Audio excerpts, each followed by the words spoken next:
जी बता रही है, ऐसे कोई पूर्वज मरता था तो उसकी डेड बॉडी यहाँ रखती थी, तो पुजारी द्वारा जल छिड़कते कुछ समय के लिए जिंदा हो जाता था। ये धर्मराज युधिष्ठिर महाराज ने इस शिवलिंग की स्थापना करी है। जय श्री गंगा जी की। जहां पर मृत व्यक्ति भी पुनः जीवित हो जाते हैं, एक ऐसा अद्भुत शिवालय, इसकी पूरी कहानी आप वहीं के पुजारियों और वहीं के लोगों से सुनिएगा।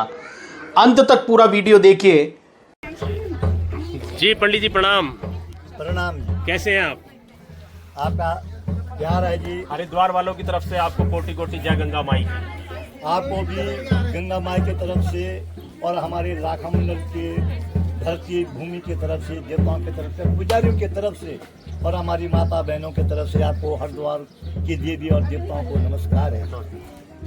इस मंदिर की खोज गायनी की है। गाय माता एक जमुना नदी पार से आती थी। ये जमुना नदी बह रही है। नदी पार से एक गाय आती थी और मंदिर के अंदर जाके शिवलिंग पे दूध की धार चढ़ा के अभिषेक पूजा करती थी। तो इस मंदिर की खोज गायनी की है।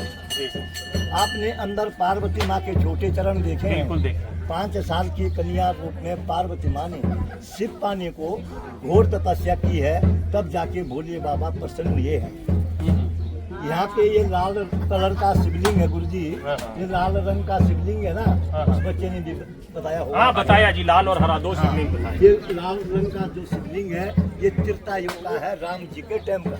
रामचंद्र जी की जगत माता सीता को दुष्ट रावण ने पंचवटी से हरा के ले गई और श्रीलंका पहुंचाई है अशोक वाटिका में। रामचंद्र जी माता जी के खोज में गए। सोयत बंद रामेश्वर में उन्होंने इस शिवलिंग की स्थापना समुद्र के बीच। ये धर्मराज युधिष्ठिर महाराज ने इस शिवलिंग की स्थापना करी है। इस शिवलिंग का नाम है मडलेश्वर महादेव के नाम से। हमारे राखा मंडल के अंतर्गत में 24 गांव आते हैं। हमारी ये पट्टी है, ये 24 गांव की है। 24 गांव के बीच में जिनकी मृत्यु होती थी उनकी डेड बॉडी शिवलिंग के द्वारपाल के बीच में रखी जाती थी। पुजारी अपने घर से गंगा यमुना जल लेके आते थे। मंत्र द्वारा उसके जल का छेड़ा मारा, मरा हुआ आदमी जीवित होता था। ब्राह्मण देवता उसको अपने हाथों से दूध भात खिलाता था। ये शक्ति थी यहाँ पे 100 मीटर से लेकर के 200 मीटर तक कहीं भी खुदाई करते हैं तो यहाँ पे भगवान प्रकट होते हैं। जिस शिवलिंग पे आपने आगे जल चढ़ाया है वो शिवलिंग है अद्भुत शिवलिंग चिंता हरण महादेव। उस भगवान के दर्शन करने से सारी चिंता दूर होती है। और वो शिवलिंग है पारदर्शी शिवलिंग। जैसे प्यार अपने पति से, बच्चों से, माता पिता, भाई बहनों से करते हैं तो आप लोगों का प्यार अपने अंदर भगवान समा लेता है। और वो शिवलिंग है अष्टदल शिवलिंग। उसके चारों तरफ 8 कोने हैं जी, बिल्कुल ऐसे कोने बने हुए हैं चारों तरफ 8 कोने।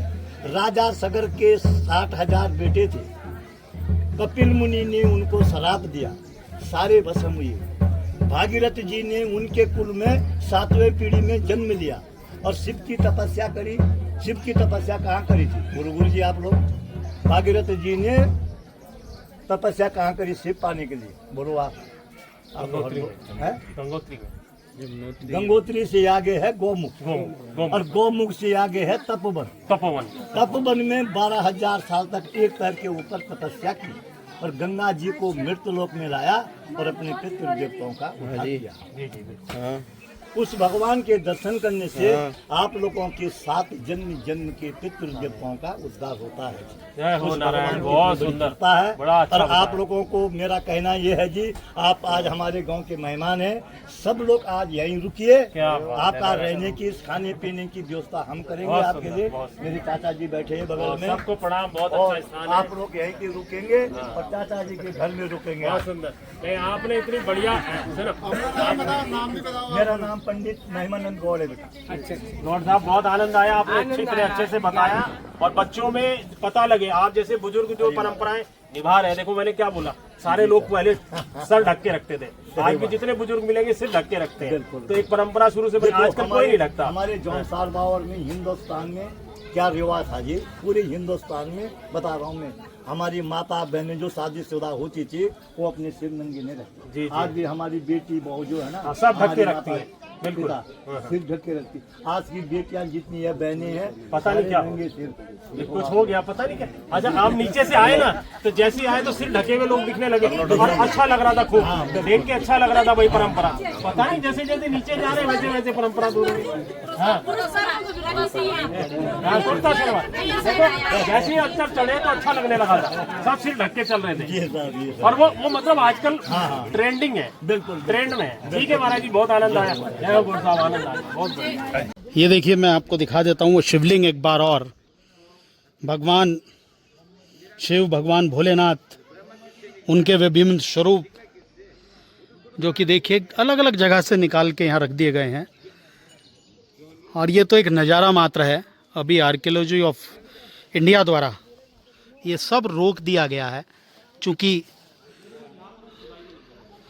लोग इसको गलत प्रकार से यहाँ कुछ लोग वो प्रयोग भी करने लगे थे। लेकिन ये भगवान की बड़ी कृपा है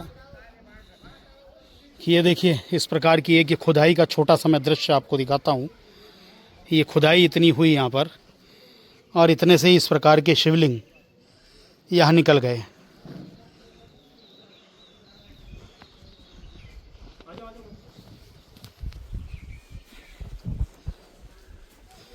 ये वो शिलालेख है जिसके लिए सब प्राचीन लाक्य मंडल के लिए लिखा गया है।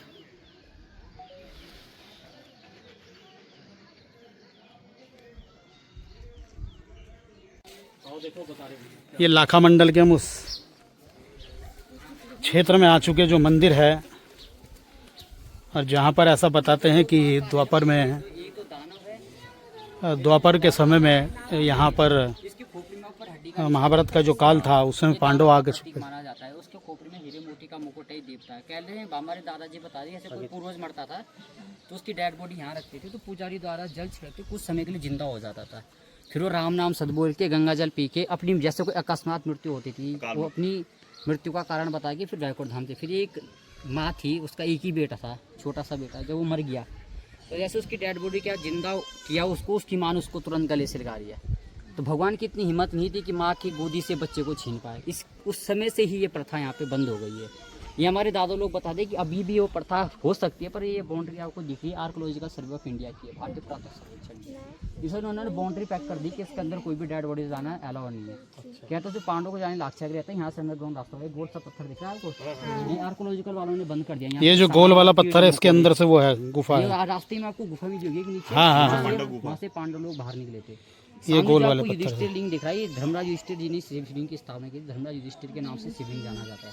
कहते हैं कि भूतकाल में ये मंदिर इस मंदिर से भी बड़ा हुआ करता था। इसके नीचे इतना धन बता रहे कि ये पूरे विश्व में धन माया खत्म होगी। इसके इतना धन है कि पूरे विश्व के लिए 2.5 दिन का भोजन की व्यवस्था इसके नीचे की गई है। तो जब अंग्रेजों ने इस लालच से मंदिर को तोड़ना था, यहाँ सांप अजगर खड़े हो गए, इनको मंदिर नहीं तोड़ने। इस मंदिर के पत्थर आज जो सामने पड़े हुए देख सकते हैं, इसी मंदिर के पत्थर हो।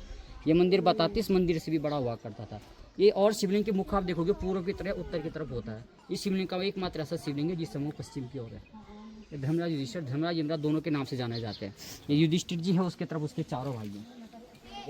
देख रहे हो बच्चों, बोलते रहे ना कहाँ है युधिष्ठिर जी, वही है। अपने बच्चों को जरूर ऐसी जगह लेके आएं जो बच्चों को इस बात का जानकारी मिल सके, हमारे इतिहास के बारे में, हमारे साहित्यों के विषय में, हमारे देवी देवताओं के विषय में। ये सब जानकारी बच्चों को जरूर लगनी चाहिए।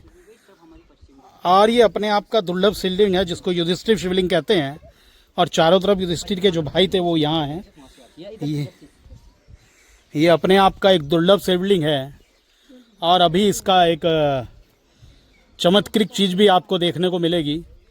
इस क्षेत्र में पांडवों ने बताई, इस क्षेत्र में पांडवों ने अपना अज्ञातवास भी, जब 12 साल का पांडवों को वनवास था और 1 साल का अज्ञातवास, तो पांडवों ने इसी क्षेत्र में अपना क्योंकि जब पांडवों को जलाने के लिए लाक्षागृह बनाया गया था तो पांडव तो बच गए थे।